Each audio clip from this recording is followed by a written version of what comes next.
बच्चों, वेलकम आप सभी का class 11th work for energy. सबसे पहले हम बात करेंगे कंजर्वेशन ऑफ एनर्जी।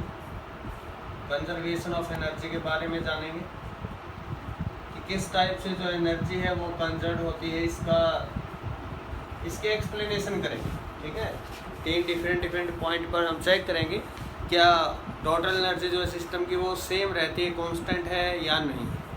उसके बाद हम पोटेंशियल एनर्जी के अंदर स्टेबल, अनस्टेबल और न्यूट्रल इक्विलिब्रियम के बारे में जानेंगे, क्या कंडीशन होती है, कैसे हम फाइंड आउट करेंगे। आइए सबसे पहले हम बात करते हैं conservation of energy. Conservation of energy आप पढ़ते आ रहे हैं, ठीक है।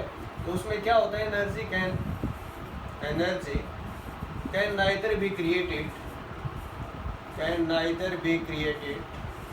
nor be destroyed, but total energy of the system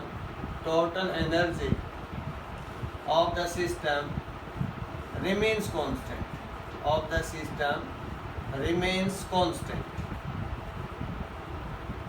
okay. Total energy जो सिस्टम की वो क्या रहेगी, कांस्टेंट रहेगी। एनर्जी को ना तो हम क्रिएट कर सकते हैं ना ही डिस्ट्रॉय कर सकते, but total energy of the system remains constant और कंजर्व। ठीक है, किस टाइप से रहेगी वो हम देख लेते हैं। फॉर एग्जांपल ये देखिए सिलेबस से हमारे पास सरफेस है, इसको आप बोल सकते हो अर्थ सरफेस। ओके, यहाँ पर तीन डिफरेंट पॉइंट पर हमें क्या करना है, तीन डिफरेंट पोजिशन है, पॉइंट ए बी सी। ठीक है, इन तीन पॉइंट पर हम देखें क्या टोटल एनर्जी जो है वो सेम रहती है, डिफरेंट होती है, क्या होता है। ये आपके पास हाइट है सपोज h, ये हाइट आपके पास है x, तो ये कितनी होगी h माइनस x। ओके, ए पॉइंट से रिलीज किया जा रहा है ऑब्जेक्ट को। टोटल एनर्जी क्या कहती है, टोटल एनर्जी ये कहती है जो सम है, sum of kinetic energy plus potential energy that remains constant, ये कांस्टेंट रहेगा। ओके, तो देखते हैं इसे बस एट पॉइंट ए, क्या ये बात बिल्कुल ठीक है। At point B, at point C, अगर ये बात ठीक है तो इजीली हम बता सकते हैं अगर टोटल एनर्जी 70 जूल और यहाँ पर काइनेटिक एनर्जी 20 जूल है, इसका मीन्स यहाँ पर 70 जूल टोटल एनर्जी, तो यहाँ पर काइनेटिक गिवन, तो पोटेंशियल हम इजीली बता सकते हैं 50 जूल। ओके, तो ऐसे बताया जाएगा। अब देखिए ये पॉइंट इसको ड्रॉप किया जाएगा, जब ड्रॉप करेंगे तो उस टाइम पर तो वेलोसिटी 0 होगी। ए पॉइंट पर काइनेटिक एनर्जी क्या हुई, ड्रॉप किया गया sir half M we square, लेकिन वहाँ वेलोसिटी तो क्या है 0 है, तो सर काइनेटिक एनर्जी भी 0। पोटेंशियल एनर्जी क्या होती है, पोटेंशियल एनर्जी होती है sir due to height.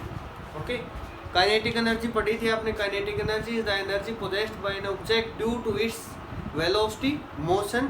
Okay, ऐसा हम पढ़ चुके हैं। पोटेंशियल एनर्जी क्या, potential energy is defined as the energy possessed by an object due to its height, due to its position. Okay, और पोटेंशियल एनर्जी जो है एसोसिएट है विद कंजर्वेटिव फोर्स ओनली। ठीक है, कंजर्वेटिव फोर्स के लिए associate. यहाँ देखिए पोटेंशियल एनर्जी क्या होगी, m इंटू जी इंटू एच, क्योंकि फोर्स कौन सा, ओनली ग्रेविटी। टोटल एनर्जी क्या होगी, इन दोनों का sum, kinetic plus potential, kinetic plus potential, तो आंसर क्या है mgh। सर टोटल एनर्जी आ चुकी mgh। अब देखिए इसे बस एट पॉइंट बी पॉइंट पर, तो सर पोटेंशियल भी काइनेटिक भी, क्यों, पोटेंशियल और काइनेटिक क्या है वो देखते हैं। काइनेटिक एनर्जी का formula half M we square. Sir क्या यहाँ पर वेलोसिटी है, हमें तो नहीं पता चल रहा सर कैसे हुई, देखिए सर बस यहाँ से चले initial final. Third equation of motion आपको याद होगी, equation of motion v square minus u square is equal to 2 into a into s. S means displacement, x, u क्या है 0 initial velocity, v square is equal to 2 into acceleration क्या due to gravity, तो 2 into जी into x. तो kinetic energy क्या होगी at point B, half into M into we square कितना है 2gx, 2 से 2 कैंसिल, कितना बचा mgx। पोटेंशियल एनर्जी क्या है, पोटेंशियल एनर्जी सर mg और हाइट कितनी है बी पॉइंट पर h माइनस एक्स। क्या मैं इसको ऐसा लिख सकता हूँ mgh minus mgx। Total energy क्या इन दोनों का सम होगी, x वाला कंपोनेंट कैंसिल तो mgh। बताओ सिलेबस क्या सेम है एट पॉइंट ए और एट पॉइंट बी पर टोटल एनर्जी? हाँ सर बिल्कुल सेम। ओके, अब देखिए एट पॉइंट सी काइनेटिक हम निकालेंगे, उससे पहले पोटेंशियल एनर्जी क्या होगी, जीरो, कुछ हाइट ही नहीं है सर। ठीक है, kinetic energy half into M into v square. V कैसे निकालेंगे, दोबारा यही फॉर्मूला यू का स्क्वायर, लेकिन इस बार डिस्प्लेसमेंट एक्स नहीं, कितना हो चुका है एच, कितना हो गया एच, एच पुट कर दो, half into M into two G H, two से टू कैंसिल, क्या आंसर आ गया एम जी एच। तो तीनों पॉइंट पर आपने टोटल एनर्जी निकाली और ये निष्कर्ष निकाला कि सर सभी पॉइंट पर जो टोटल एनर्जी है उसकी वैल्यू क्या है, सेम, मीन्स उसकी वैल्यू के अंदर कोई वेरिएशन नहीं है टोटल एनर्जी। हाँ, काइनेटिक एनर्जी तो हमारे पास क्या हो गई, बढ़ रही है सर, लेकिन पोटेंशियल एनर्जी क्या हो रही है, कम हो रही है। लेकिन ओवरऑल क्या है, total energy of the system remains constant और कंजर्व्ड इन दैट केस। अब देखिए सेवास हम बात करते हैं पोटेंशियल एनर्जी के जो कर्व है, स्टेबल, इक्विलिब्रियम, अनस्टेबल, उन सभी के बारे में हम बात करें। तो देखिए सेवास आसान सा टॉपिक है, किस टाइप से होगा, कैसे आपको डबल डिफ्रेंशिएशन करना पड़ेगा, एक बार करना पड़ेगा है। सबसे पहले हम बात करते हैं पोटेंशियल एनर्जी। आप सभी को पता होगा पोटेंशियल एनर्जी क्या होती है बेटा, energy possessed by an object due to, energy possessed by an object due to its height or position. Okay, it is associated with conservative force। किसके साथ एसोसिएट है, कंजर्वेटिव फोर्स के साथ। दो फॉर्मूले होते हैं बेटा पोटेंशियल एनर्जी के, एक फॉर्मूला होता है mgh, इसको बोलते हैं gravitational potential energy, gravitational potential energy. एक होती है potential energy due to spring, potential energy due to spring. तो उस केस में क्या होती है, half into K into x square. K with spring constant है, के क्या होता है, स्प्रिंग कांस्टेंट। ठीक है, तो F is equal to minus K X लिखते हैं। ये आता कहाँ से है, जो स्प्रिंग जो होता है, ठीक है ध्यान से समझना, ये स्प्रिंग है फोर्स, यहाँ किसी फोर्स से हम किसको खींचेंगे तो डिस्प्लेस उसी डायरेक्शन में होगा, लेकिन यहाँ पर स्प्रिंग जो वो भी एक फोर्स लगा रहा होगा अंदर की तरफ। ठीक है, ये जो है इंटरनल फोर्स, जो स्प्रिंग के एटम मॉलिक्यूल दोबारा उसको उसी पोजीशन में लाने की कोशिश करें, दोबारा उसी पॉइंट पर ले आए। ठीक है, तो डिस्प्लेसमेंट बाहर की तरफ है, फोर्स अंदर की तरफ, मीन्स यहाँ जो फोर्स है नेगेटिव साइन यही दर्शा रहा है कि सर डायरेक्शन जो अपोजिट है, किस किस की डायरेक्शन अपोजिट है, ये जो स्प्रिंग फोर्स है और डिस्प्लेसमेंट है, both are in the opposite direction, 180 degree angle between them. ठीक है, और ये जो है स्प्रिंग कांस्टेंट को बोला गया, इसकी यूनिट होती है न्यूटन पर मीटर, न्यूटन पर मीटर। ठीक है, ऐसे इसको लिखा जाएगा, formula half K X square रहेगा। इसके रिगार्डिंग हम न्यूमेरिकल करेंगे बाद में। ठीक है, इसके रिगार्डिंग में आपको न्यूमेरिकल जो है, न्यूमेरिकल पोर्शन वो करवाया जाएगा। अब हम इसकी बात करें पोटेंशियल एनर्जी। अब फोर्स और पोटेंशियल एनर्जी में क्या रिलेशन होती है, F is equal to minus D you by D R, ये रिलेशन होती है। ठीक है, कुछ बुक में minus D you by D H भी लिखा होता है। ठीक है, और यहाँ से एक क्वेश्चन एनडीए के अंदर भी आया हुआ इसमें से। और जो U जो होता है वो होता है minus F D R, R1 to R2। ये कुछ फॉर्मूले हैं जो मैंने यहाँ पर मेंशन किए इन सभी के लिए। F is equal to minus delta U भी लिख देते हैं, माइनस ग्रेड U भी लिख देते हैं, और अगर वेक्टर के फॉर्म में लिखना हो तो इसको ऐसे लिखते हैं, डी यू बाई में d x I cap minus D you by में d Y J cap minus D you by में डी जेड के कैप। डी एस भी फोर्स की वैल्यू, फोर्स के बारे में हमने इन सभी को इस टाइप से लिख दिया, ब्रेक कर दिया इस टाइप से। तो ऐसे आप इसको लिख सकते हो इस फॉर्म में, और बता दें किसके लिए एप्लीकेबल है, for conservative force, conservative force के लिए वैलिड रहेगी। अब इसका जो ग्राफ हो वो किस टाइप से होगा, यू जो है, यू की वैल्यू नेगेटिव होगी for attractive force, for attraction, और यू की वैल्यू जो पॉजिटिव होगी फॉर रिपल्सन। रिपल्सिव फोर्स के लिए इसकी वैल्यू क्या होगी, पॉजिटिव, और अट्रैक्टिव फोर्स के लिए इसकी वैल्यू क्या होगी, नेगेटिव। ठीक है, आर बढ़ेगा यू कम होगा। तो ये था इसके बारे में। अब जो कर्व है यू और एक्स के इन बिटवीन वो समझ लें शाबाश, किस टाइप से सर हम बता सकते हैं कि स्टेबल है, अनस्टेबल है, या फिर न्यूट्रल इक्विलिब्रियम है। ये इंपॉर्टेंट है, यहाँ पर जो एक पॉइंट आप डिस्कस करेंगे तो किस टाइप से वो समझ लेंगे। अब हम बात करें इक्विलिब्रियम।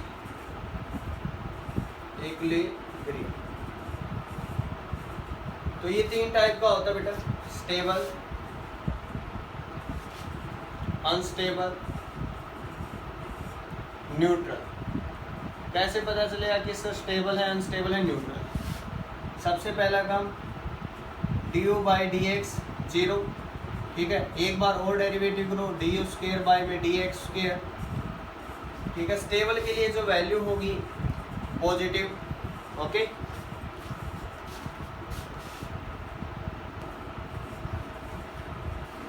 फिर देखिए शहबाज आपको du बाई में dx, u is the function of x है, ये 0 है। अगर डबल डेरिवेटिव जब आप इसका करोगे अगर वो नेगेटिव आता है तो अनस्टेबल। अगर आपने du बाई dx किया वो 0 है और डबल डेरिवेटिव किया वो भी अगर 0 है तब उसको बोलेंगे न्यूट्रल। ग्राफ से कैसे पता चलेगा सर? ये u है, ये x है, ठीक है। ये कोई ग्राफ है, point A B C D E। यहाँ देखिए बस u और x के इन बिटवीन ग्राफ है। कहाँ फोर्स पॉजिटिव है कहाँ नेगेटिव है, सबसे पहले तो ये सुन लें, कहाँ फोर्स पॉजिटिव कहाँ negative. F is equal to minus du by D X, ये फॉर्मूला होता है। अब देखिए A पॉइंट पर, देखिए A पॉइंट पर स्लोप कैसा होगा, इस टाइप से होगा। मीन्स एंगल थीटा 90 से ज़्यादा है, थीटा जब 90 से ज़्यादा हो, थीटा 90 से जब ज़्यादा हो तो स्लोप होगा negative, slope negative. Theta less than 90 degree slope positive. Theta is equal to 0, slope जो होगा, ठीक है, वो हमारे पास क्या होगा, उस केस में उसको बोलेंगे न्यूट्रल पोजीशन, ठीक है। Neutral means tangent theta, tangent 0 क्या होता है, 0 होता है, ठीक है। तो ऐसे लिख दिया। अब ए पॉइंट पर आपने देखा कि थीटा जो है 90 से ज़्यादा है, 90 से ज़्यादा किसका केस आ गया, नेगेटिव। ये जो value negative, negative negative positive, तो इस पॉइंट पर फोर्स क्या है, positive. At point A force क्या है, positive. At point B check करें, बी पॉइंट पर सर स्लोप 0 है, स्लोप 0 तो du बाई डी एक्स 0, तो फोर्स भी क्या होगा, 0। At point C, C point पर आप चेक करेंगे, सी पॉइंट पर क्या है, यहाँ देखेंगे तो एंगल जो आएगा, एंगल क्या है, positive, means theta less than 90 degree, positive, तो फोर्स आया सर नेगेटिव। डी पॉइंट पर अगर बात करें तो डी पॉइंट पर क्या है, अगेन स्लोप 0, स्लोप 0 तो फोर्स जो होगा 0। ई पॉइंट पर फिर 0। अब यहाँ से सर स्टेबल अनस्टेबल न्यूट्रल के बारे में, तो यही केस हुए 1 2 3। तो इन्हीं पॉइंट पर तो du बाई डी एक्स 0 है, ठीक है। अब du बाई डी एक्स तो कर दिया सर 0। अब एक और बात, स्टेबल अनस्टेबल कैसे पता चलेगा, वो मैं एक बार स्टेटमेंट यहाँ लिख दे रहा हूँ ताकि आपको क्लियर हो जाए स्टेबल अनस्टेबल और neutral.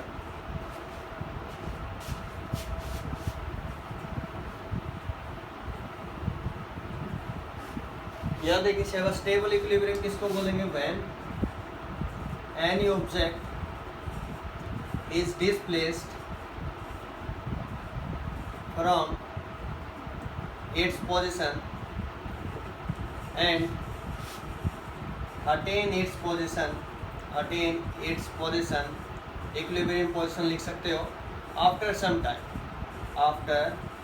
Some time is called stable equilibrium. इसको बोलेंगे स्टेबल इक्विलिब्रियम। कैसे, किसी भी ऑब्जेक्ट को डिस्प्लेस किया, सपोज यहाँ ऑब्जेक्ट है, इसको आपने डिस्प्लेस करके यहाँ ले गए, तो यहाँ से रिलीज करोगे तो कुछ टाइम बाद वो दोबारा बी पॉइंट पर आ जाएगा।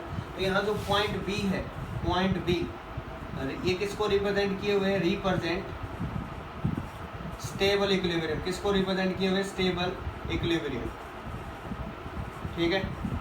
आप देखिए शाबाश अनस्टेबल का केस है, अनस्टेबल में क्या होगा, व्हेन एनी ऑब्जेक्ट, क्या लिखेंगे शाबाश के अंदर, when any object is displaced, when any object is displaced from it's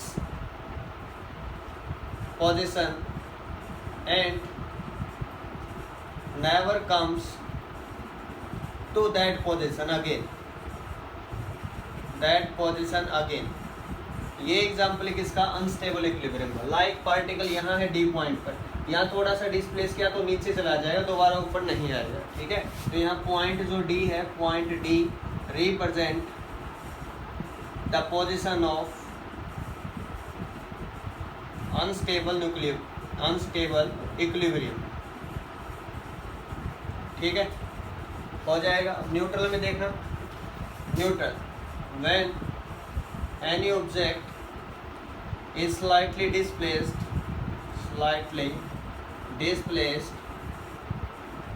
from its equilibrium position, then it comes rest in equilibrium position at the new point। किसी नए पॉइंट पर equilibrium यहाँ से डिस्प्लेस कर दिया, यहाँ आ गया, फिर से स्टेबिलिटी उसने गेन कर ली, लेकिन किसी डिफरेंट पोजीशन पर। तो ये पॉइंट जो ई है, पॉइंट ई रिप्रेजेंट किसको रिप्रेजेंट करेगा? Position of neutral equilibrium. तो आपने डेरिवेटिव के फॉर्म में बता दिया कि किस टाइप से सर यहाँ पर अगर आपसे फोर्स जीरो बोल दिया जाता है तो पोटेंशियल एनर्जी पूछी जा सकती है। तो force is equal to zero means एक बार डिफरेंशिएशन करके वहाँ से पोजीशन निकाल लें और उसके अंदर यू के अंदर वैल्यू पुट कर दें तो वो पोटेंशियल एनर्जी की वैल्यू आ जाएगी एट इक्विलिब्रियम पोजीशन। ओके, तो ये इसके बारे में हमने जाना। हेलो बच्चों, जैसा कि हमने वर्क पावर एनर्जी के अंदर लास्ट टाइम जो हमने स्टेबल, अनस्टेबल और न्यूट्रल इक्विलिब्रियम के बारे में जाना और उसके कुछ फॉर्मूले थे। वो फॉर्मूले क्या थे एक बार के लिए मैं शॉर्ट में आपको बता देता हूँ थोड़ा सा। स्टेबल इक्विलिब्रियम, अनस्टेबल और न्यूट्रल के बारे में हमने जाना। न्यूट्रल क्या था इस केस में? क्या था बेटा? du बाई डी एक्स क्या था? जीरो, और डबल डेरिवेटिव जो था x का वो क्या था? Positive. It gives positive result, then it is called stable equilibrium.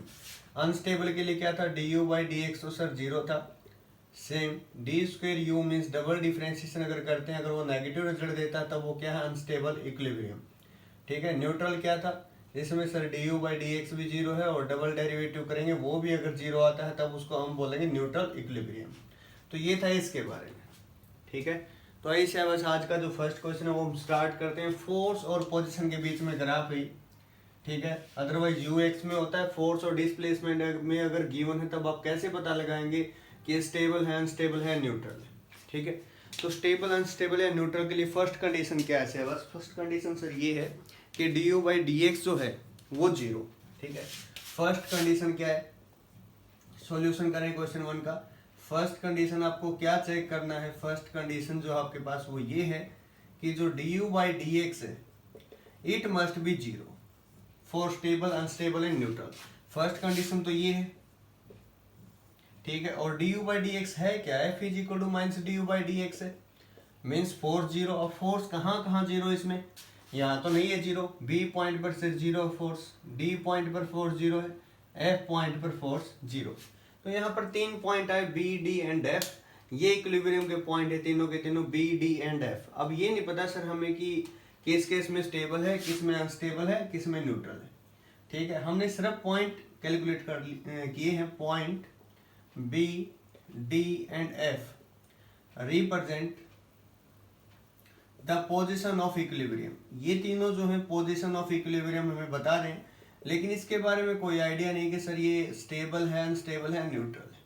ये मैं आपको बताऊंगा कैसे आप पता करेंगे। अब क्या करना है, जैसा कि हमने रूल के अंदर पढ़ा था, सिस्टम को स्लाइटली अगर डिस्प्लेस करते हैं, डिस्ट्रीब्यूट करते हैं, या अगर बात करें डिस्टर्ब करते हैं, तो जो पार्टिकल है वो अगर उसी पोजीशन में रहता है, मीन्स यहाँ से डिस्टर्ब करना, इसको डिस्प्लेस करने का मतलब ये है बेटा, ये जो पॉइंट है यहाँ आ जाएगा। ठीक है, एक टाइप से वेव है। ठीक है, मैं आपको थोड़ा सा एक्सप्लेन करके बता रहा हूँ। यहाँ ए पॉइंट जो और ऊपर नहीं जा सकता, एक्सट्रीम पोजीशन है इसकी, तो ए पॉइंट यहाँ आएगा। ठीक है, बी पॉइंट, ए पॉइंट यहाँ नीचे आया, ठीक है, इस पॉइंट पर बी भी नीचे आएगा, बी को फोर्स करेगा, बी यहाँ आएगा। अब सी जो है, सी पॉइंट ऐसा बेटा नीचे एक्सट्रीम पर आ चुका, ये दोनों एक्सट्रीम पोजीशन है, एक्सट्रीम पर आ चुका, अब ऊपर ही जाएगा, तो ये हुआ सी पॉइंट। अब देखिए शाबाश, जो डी पॉइंट है, डी पॉइंट ऊपर जाएगा, ई पॉइंट नीचे, एफ पॉइंट जो है ये कांस्टेंट है, इसके अंदर कोई ऑसिलेशन है ही नहीं। ठीक है, ए, बी, सी, डी, तो इस टाइप से कुछ हो चुका है। ठीक है, अब यहाँ अगर पार्टिकल को डिस्प्लेस करेंगे तो दोबारा वही आएगा, तो ये कौन सा पॉइंट हुआ? For stable equilibrium. कौन सा हुआ? For stable equilibrium. ओके, ये पॉइंट अगर मैं यहाँ रखता हूँ, ऑब्जेक्ट को डिस्प्लेस करता तो यहाँ आ जाएगा, तो यहाँ तो रुकेगा ही नहीं, तो ये पोजीशन कौन सी बेटा, unstable equilibrium, unstable equilibrium. Okay, यहाँ तो कोई इफेक्ट ही नहीं हो रहा sir, no change. No change means क्या बताया था, न्यूट्रल इक्विलिब्रियम। क्या आएगा, न्यूट्रल इक्विलिब्रियम। बताएं से बस ये पॉइंट आपको क्लियर होगा। इस क्वेश्चन का आंसर करते करते हम सेकंड के अंदर चले गए। ठीक है, ये क्वेश्चन क्लियर हुआ। सेकंड क्या है, सेकंड के अंदर क्या पूछा है, पोटेंशियल एनर्जी आपको गिवन है as a function of position a divide by x की पावर 1/12 माइनस बी डिवाइड बाई एक्स की power 6। Find out the position for stable equilibrium. Position निकालिए फॉर स्टेबल इक्विलिब्रियम। स्टेबल के लिए हम क्या करें, एक्स की वैल्यू फाइंड आउट करेंगे, du by D x is equal to 0 put करेंगे। ओके, आप सभी को इतना पता ही है। और स्टेबल बोला है तो मीन्स इसका डबल डिफरेंशिएट अगर आप करते हो तो वो रिजल्ट जो आएगा आपके पास क्या आएगा, पॉजिटिव रिजल्ट आएगा। ठीक है, अगर बोलता है आपके पास न्यूट्रल तो डबल डेरिवेटिव इसका क्या आता है, 0 आता है उस पोजीशन के ऊपर। ठीक है, तो ये इसके बारे में था। अब हम चेक करते हैं शाबाश, देखिए क्वेश्चन नंबर 2 क्या है शाबाश। क्वेश्चन नंबर 2 में सबसे पहले तो आप यू लिख लें, यू गिवन है। क्वेश्चन 2 देखिएगा शाबाश, क्वेश्चन नंबर 2 के अंदर, क्वेश्चन नंबर 2 में सबसे पहले देखना गिवन क्या है। गिवन आपके पास u as a function of x position a divide by में x की power 12 minus b divide by में x की पावर 6। सबसे पहला काम क्या आपका, f को 0 करना है। f को 0 करने का मीनिंग क्या है, physical to minus du by D X, इसको 0 करना, चाहे न्यूट्रल है, चाहे स्टेबल है, चाहे अनस्टेबल है। Condition number 1। नंबर 2 क्या है, इसका डबल डिफरेंशिएशन करें, अगर वो पॉजिटिव रिजल्ट आता है तो स्टेबल है, नेगेटिव आता है तो अनस्टेबल। आपको सिर्फ पोजीशन निकालनी, 4 ऑप्शन गिवन होंगे, उन चारों में से एक रिजल्ट आपको वहां से मिल जाएगा। तो यहाँ से इसका डिफरेंशिएशन करें du by D x, a constant b constant, a को बाहर लिख लें no problem, d by D x, किसका d by D x, x की पावर -12 का, क्योंकि ऊपर जाएगी -12 होगी। B as it is d by D x, किसका d by D x, x की पावर -6 इक्वल टू 0, क्योंकि ये क्या है 0 बोल दिया ना, स्टेबल अनस्टेबल बोलते ही 0 हो गया है। ए एज इट इज -12 आगे, एक्स की पावर ए कम होगी तो -13, माइनस बी -6 आगे तो एक्स की पावर ए का -7 इक्वल टू 0। नेगेटिव है पॉजिटिव हो जाएगा, एक साइड जाएगा तो। ठीक है, माइनस से माइनस कैंसिल, 6 से कैंसिल 2 पे। ठीक है, तो ये हुआ 2a बाई बी, और ये हुआ एक्स की पावर -7 डिवाइड बाई एक्स की पावर -13। ऊपर जाएगा तो यहाँ से एक्स की पावर कितनी होगी, +13 होगी। ठीक है, तो 6 बच गया, एक्स की पावर कितनी आई 2a बाई बी इस कंप्लीट की पावर 1/6। तो ये था आपके पास यहाँ से आंसर, क्वेश्चन नंबर 2 का आंसर। नंबर 3 क्या क्वेश्चन के अंदर, फोर्स गिवन है, पोटेंशियल एनर्जी निकालनी है, वर्क डन निकालना है, तो इसलिए निकाल देंगे। ठीक है, कैसे निकालेंगे, एफ डी एक्स करना बेटा, कंपोनेंट लिखने, फोर्स वेक्टर होता है, डिस्प्लेसमेंट भी एक वेक्टर क्वांटिटी होती है, लेकिन पोटेंशियल एनर्जी एक स्केलर क्वांटिटी होती है। कैसे निकालेंगे देखिए बस, आपसे फोर्स देकर पोटेंशियल एनर्जी पूछी जा सकती है, पोटेंशियल एनर्जी देकर आपको आपसे फोर्स पूछा जा सकता है। तो इन बातों का आप थोड़ा सा ध्यान रखना। एफ गिवन है, ठीक है, पोटेंशियल एनर्जी निकालनी, फोर्स और पोटेंशियल एनर्जी में क्या रिलेशन है, F is equal to minus D you by D R लिख सकते हैं आप इसको। तो यू इज इक्वल टू क्या हुआ, minus F X D X minus F Y D Y minus F Z D Z. ठीक है, तो फोर्स जो एक्स में अलग है, तो पोटेंशियल एनर्जी जो होगी minus F X D X minus F Y D Y, दो में ही है, जेड नहीं है, जेड नहीं है तो नहीं लिखेंगे।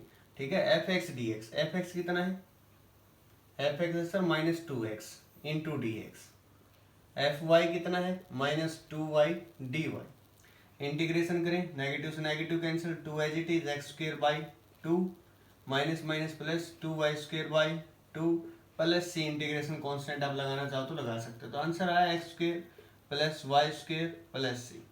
तो ये आपके पास है यू का आंसर। अगर आपको u देकर f पूछ लिया जाए तब क्या करोगे। ठीक है, u गिवन है आपको और आपसे f पूछा जाए तो क्या करोगे, minus D you by D x I cap minus D you by D Y J cap minus D you by D Z के कैप। ठीक है, तो यहाँ से देखिए बस इसका डिफरेंशिएशन करेंगे विद रिस्पेक्ट टू एक्स कितना आएगा 2 आगे आएगा तो 2x आई कैप, y का करेंगे तो 2y j कैप, z है नहीं तो ये आ जाएगा 0। c का इंटीग्रेशन कांस्टेंट 0 होता है, तो ये आपके पास किसकी वैल्यू आ जाएगी, यहाँ से f की वैल्यू आपसे आ जाएगी, जो f यहाँ गिवन था क्वेश्चन के अंदर वही सेम रिजल्ट आ जाएगा, नो चेंज। ओके, फोर्स देकर पोटेंशियल एनर्जी पूछी जा सकती है, पोटेंशियल एनर्जी देकर फोर्स पूछा जा सकता है, तो इसके बारे में आप लोग को अवेयर रहना है। अब हम बात करते हैं स्प्रिंग की वजह से पोटेंशियल एनर्जी होती है, कि जिसका फॉर्मूला हमने लास्ट टाइम लिखा था सर, हाफ की एक्स स्क्वायर, एक पोटेंशियल एनर्जी होती है mgh। तो उसके बारे में एक दो न्यूमेरिकल कर लेते हैं जिससे आपको और ज़्यादा क्लियर हो जाए। तो देखिए सिलेबस,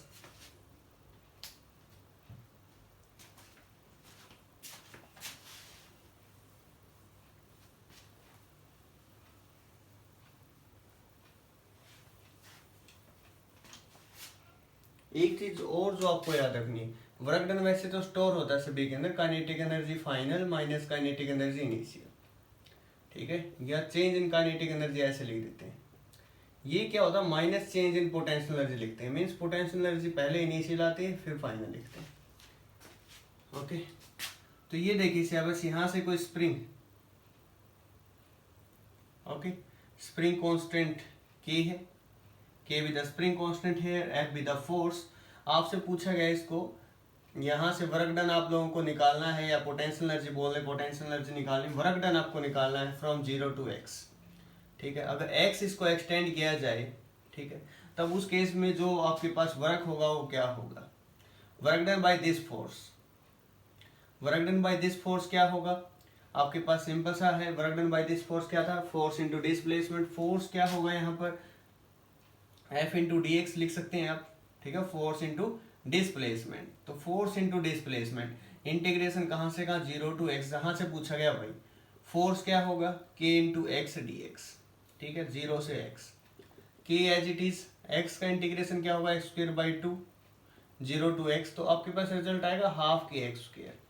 अब आपसे पूछ ले कि ये वर्क डन कहाँ स्टोर होगा, this work done stored in the form of potential energy, याद रख लेना, this work done stored in the form of potential energy. क्या जो वर्क डन है एक्सटर्नल फोर्स ने किया, क्या स्प्रिंग फोर्स की वजह से सेम वर्क डन होगा, स्प्रिंग फोर्स की वजह से पूछ ले कि वर्क डन क्या होगा, तो minus half K X square, ठीक है। इन बातों का आपको ध्यान रखना है, स्प्रिंग फोर्स इस डायरेक्शन में लग रहा है, जैसे हम इसको एक्सटेंड करें तो वो इसको अंदर लेकर जाने की कोशिश कर रहा है स्प्रिंग को, ठीक है। इन बातों का आपको ध्यान रखना है। एक और जो क्वेश्चन है वो आपके लिए ये है, यही सेम स्प्रिंग है, आपको निकालना work done from x to 2x, ठीक है, इनिशियली x 0 था, तो x to 2x लेकर जाने के लिए कितना वर्क करना पड़ेगा, क्वेश्चन ये है। तो देखिए शाबाश, कोई प्रॉब्लम नहीं, आराम से इसको कर देंगे सर, होगा कैसे वो देख लीजिए शाबाश। फॉर्मूला वही है, work done by external force जो है F अप्लाई किया है, वो क्या होगा, x to 2x लिख दो यहाँ पर बस, ठीक है, F into D X, F क्या है, की इंटू एक्स, की क्या है, स्प्रिंग कांस्टेंट, इसकी वैल्यू गिवन हो सकती है, यूनिट क्या होती है इसकी, न्यूटन पर मीटर होती है, ठीक है, K X D X, K X D X as it is लिखा, और लिमिट आपने लिख दी यहाँ पर x to 2x, कहीं से भी पूछी जा सकती है, नो प्रॉब्लम सर। इंटीग्रेशन करेंगे तो क्या आएगा, x square by 2 x to 2x, okay, upper limit minus lower limit, तो 2x का स्क्वायर बाई में 2 माइनस एक्स स्क्वायर बाई में 2, कितना आया, यह sir 4x square by 2 minus x square by 2, क्या आपके पास जो रिजल्ट है वो इस टाइप से आया, 3 into K into x square by 2, इतना जूल। तो ये आपके पास आंसर आया, ठीक है। किसी और की फॉर्म में पूछा जा सकता है, क्या 0 to 2x और x to 2x या फिर x to 3x आपके पास रिजल्ट सेम आता है, डिफरेंट आता है, तो इस टाइप से पूछेंगे तो आप इजीली बता देंगे किस फॉर्म में आपने आंसर निकाला, कैसे आया। ओके, इनिशियल पोटेंशियल एनर्जी भी गिवन हो सकती है आपको हाफ के एक्स के, तो उसका 3 टाइम्स हो जाएगा।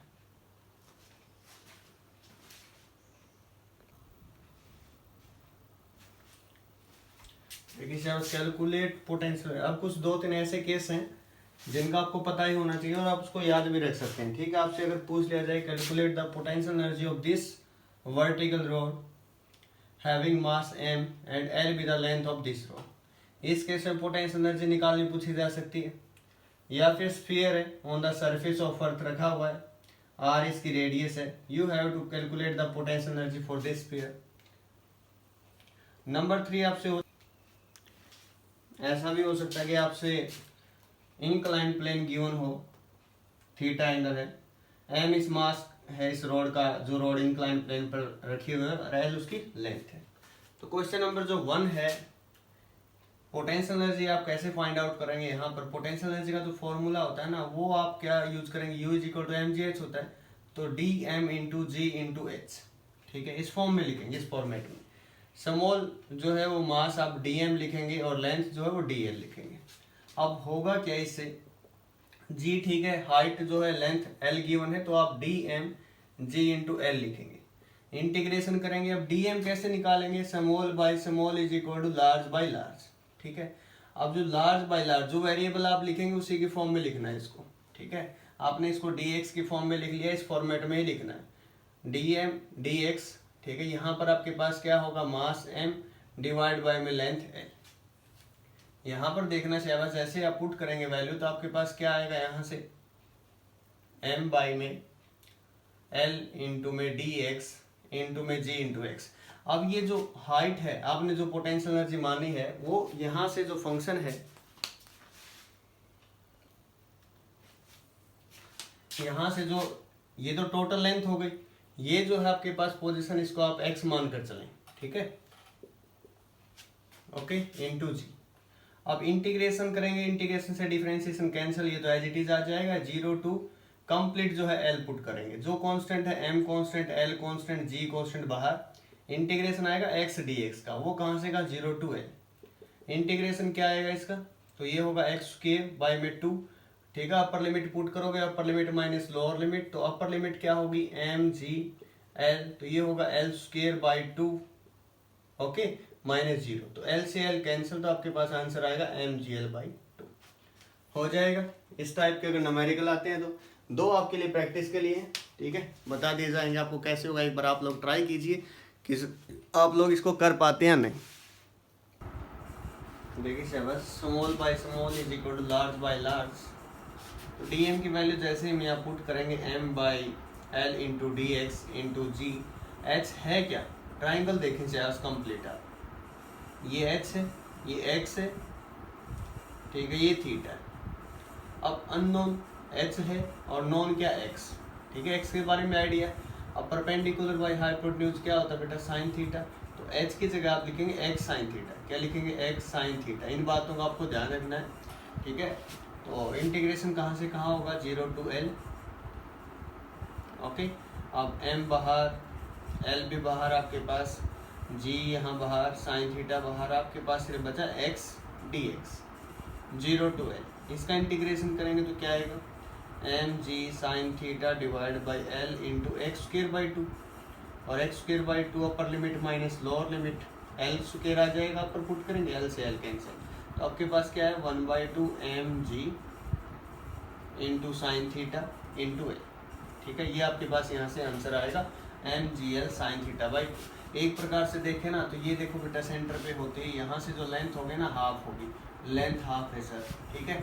फोर्स क्या लगा है, फोर्स इंटू जो वर्क ना होता है, फोर्स इंटू डिस्प्लेसमेंट होता है, ये फोर्स आपके पास हो, फोर्स यहाँ क्या लगा है, एम जी लगता है सर, वैसे तो वेट, लेकिन एम जी का कंपोनेंट यहाँ लगा है, ठीक है। ऐसे ब्रेक करना सिखाएं आपको, मैं बहुत बार सिखा चुका, वैसे तो थीटा है, यहाँ एम जी फोर्स लगता है, यहाँ एम जी कोस लगता है, यहाँ एम जी साइन, तो यहाँ जो फोर्स लगा वो तो लगा बेटा एम जी साइन थीटा, ठीक है। और ये आपके पास जो हाफ सेंटर पर, जैसे यहाँ l/2 था, यहाँ पर भी क्या होगा, l/2, तो ऐसे भी आप बता सकते हैं।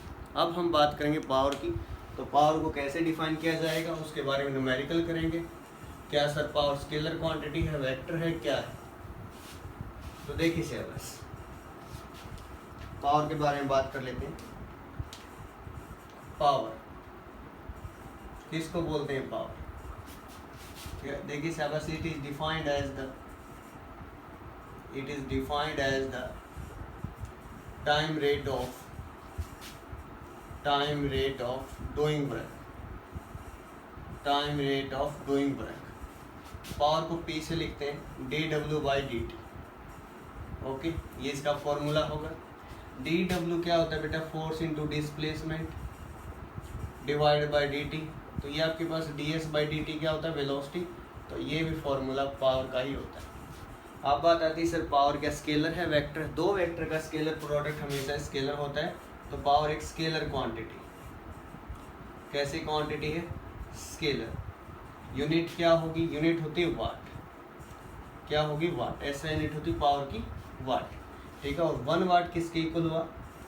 फोर्स की यूनिट न्यूटन, और वेलोसिटी क्या हुआ बेटा? मीटर पर सेकेंड। तो अब इसको लिख सकते हो न्यूटन मीटर पर सेकेंड। 1 वाट इसके इक्वल होगा आपके पास, या आप इसको लिख सकते हो 1 watt is equal to 1 joule per second, या लिख सकते हो 10⁻⁷ आर पर सेकेंड, ठीक है। CGS में ऐसा इस फॉर्म में आप लिख सकते हैं, इसको कोई परेशानी नहीं होगी। इसको इंस्टेंटेनियस पावर बोलते हैं। जो फॉर्मूला जहाँ से डिराइव हुआ ना, इसको बोलते हैं इंस्टेंटेनियस पावर, ठीक है। और डॉट कभी भी होना तो डॉट का मतलब होता है कोस थीटा, ठीक है। कोस थीटा की value 0 to 90।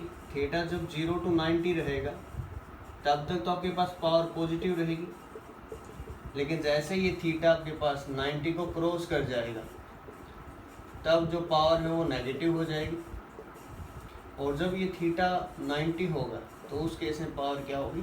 0।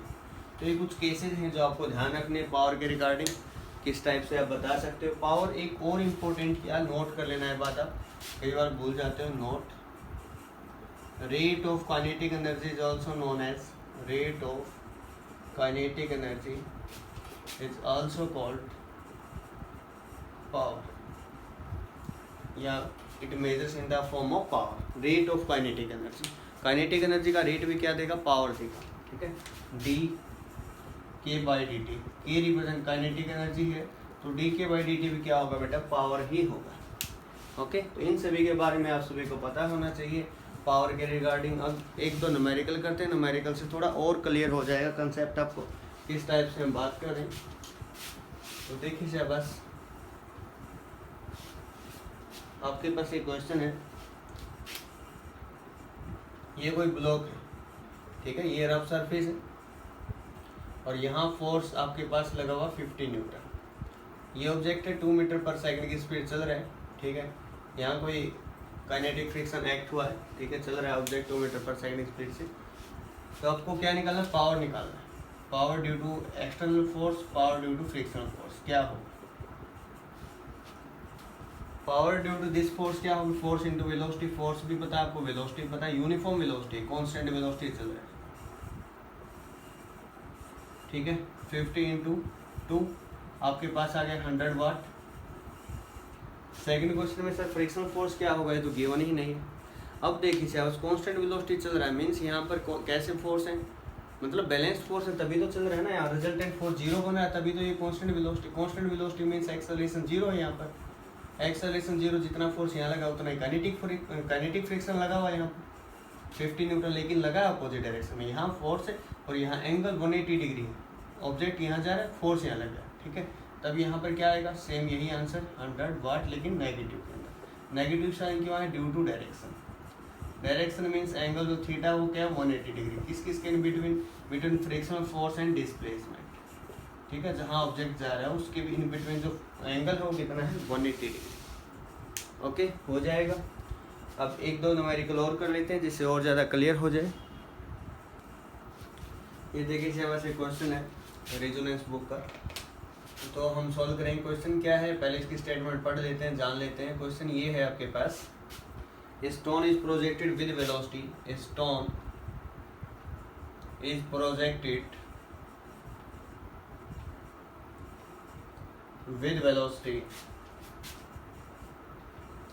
u at an angle theta, u at an angle theta with horizontal,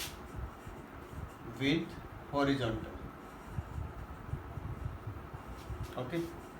find out, क्या फाइंड आउट करना वो देखिए बस। फाइंड आउट पॉइंट फर्स्ट है average power of the gravity during time t, average power of the gravity at time t। First तो ये हमें calculate करना है। सेकंड पार्ट क्या है? instantaneous power due to gravitational force at any instant t where t is the time of flight. instantaneous power निकालनी है आपको. instantaneous power at any time t. instantaneous power का फॉर्मूला तो आपको पता है ना, क्या था? F dot v, velocity. Third जो पार्ट हो पूछा गया है, when is p instantaneous zero. p instantaneous zero कब होगी? when is p instantaneous is zero. Next है p instantaneous नेगेटिव, कब ये जो है नेगेटिव होगी. और लास्ट है p instantaneous पॉजिटिव. तो ये केस है. ओके, तो देखिए शहबाज, डायग्राम कुछ इस टाइप से डायग्राम गिवन है यहाँ. ये प्रोजेक्टाइल है एनी यू एंगल थीटा इस टाइप से. ठीक है, ये आपके पास एफ है, force only due to gravity ही लगेगा. ठीक है, ये टाइम टी है क्योंकि प्रोजेक्टाइल मोशन हम पहले कर चुके हैं. यहाँ जो इफेक्ट होगा ओनली ड्यू टू ग्रेविटी होगा, ग्रेविटी की वजह से ही होगा. तो एवरेज पावर निकालनी है of the gravity at any time T. तो average power for this time यहाँ इस टी टाइम पर हमें निकालनी है. देखिए शहबाज, सॉल्यूशन करते हैं. सबसे पहले एवरेज पावर. एवरेज के साइन के लिए हम ऐसे लिखते हैं. फर्स्ट पार्ट हम करें वर्क डन बाय में रेट ऑफ डूइंग वर्क. ठीक है, एट एनी टाइम टी पूछा गया, स्मॉल टी से आप लिखें. वर्क डन क्या हुआ? Only due to gravity, m into ji into H divide by T. Negative sign लिखा क्यों? ग्रेविटी नीचे लगेगी और ये डिस्प्लेस ऊपर आ रहा है, मीन्स डिस्प्लेसमेंट बढ़ रहा है. ठीक है, समझ रहे हो ना, वाई में डिस्प्लेसमेंट ऊपर जा रहा है, ग्रेविटी नीचे. एंगल 180 डिग्री, इसलिए नेगेटिव साइन यहाँ लिया गया. अभी एच है क्या? डिस्प्लेसमेंट. फॉर्मूला क्या होगा डिस्प्लेसमेंट का? हम सभी को पता है, U T plus half A T square होगा. ओके, और डिस्प्लेसमेंट है किसमें? ये यहाँ तक गया सपोज. देखिए शहबाज, ये नेगेटिव साइन किस वजह से आया? नेगेटिव साइन आया सर इसलिए क्योंकि यहाँ पर फोर्स जो होता है एम जी की वजह से नीचे डाउनवर्ड डायरेक्शन में है. ठीक है, और जो आपके पास डिस्प्लेसमेंट है वो ऊपर की तरफ ही एच. और एच है कितना? तो डिस्प्लेसमेंट वाई में है, तो फॉर्मूला वाई का आप यूज़ करेंगे. ये हम पहले प्रोजेक्टाइल मोशन में ऐसा कर चुके हैं. ठीक है, वो जो वहाँ पर सामने लिखे मैंने कंपोनेंट यू वाई को क्या लिखेंगे? तो इस प्रकार से हम इसकी value U sine theta into T minus half into जी इंटू टी स्क्वेयर, ये वैल्यू एच की हो जाएगी. यहाँ पी की के अंदर वैल्यू पुट करेंगे तो आपके पास होगा U sine theta into T minus half into J into T square और डिवाइड बाई में टी. टी से टी कैंसिल हो जाएगा, तो आपके पास जो रिजल्ट आएगा minus M G U sine theta minus half into J into T. तो ये रिजल्ट आएगा आपके लिए, इसके लिए पावर के लिए. अब नेक्स्ट है आपके पास instantaneous power at any time T. ठीक है, उसके लिए फॉर्मूला एफ डॉट वी होता है. ठीक है, फोर्स आपके पास पता ही है, फोर्स ड्यू टू ग्रेविटी है सर, और नेगेटिव साइन आया क्योंकि डाउनवर्ड है. ठीक है, और वेलोसिटी क्या है? वेलोसिटी एक्स में भी है और वाई में भी. एक्स में क्या है? एक्स में सेम रहेगी U cos theta I cap. Y में क्या है? U sine theta. ठीक है, प्लस लिखेंगे लेकिन वो माइनस हो जाएगा, माइनस जी इंटू टी. अब इन दोनों का जब डॉट करवाया जाएगा एफ और वी का, तो सेम कंपोनेंट ही आते हैं. आई का कोई यूज इसके अंदर नहीं है. एफ डॉट वी जब आप करेंगे तो आपके पास यहाँ से रिजल्ट आएगा minus M G U sine theta minus G into T. ठीक है, तो ये रिजल्ट आपके पास यहाँ से बनेंगे इन दोनों के प्रोडक्ट में. तो ये रिजल्ट आपके पास यहाँ से चल कर आए. अगर अब आपसे पूछ लिया जाए, क्या पूछेगा next? Instantaneous power at any time T हो गया, when is P instantaneous zero. ये जीरो कब होगा? ये जीरो तब होगा जब यहाँ से टी की जो वैल्यू हो वो क्या है? यू साइन थीटा बाई जी. ठीक है, या फिर सिंपल अगर वर्डिंग में बोला जाए, the angle between F and V becomes 90 degree. अगर ये 90 डिग्री एंगल बन जाता है तब भी तो पावर जो वो जीरो हो जाएगी. क्यों?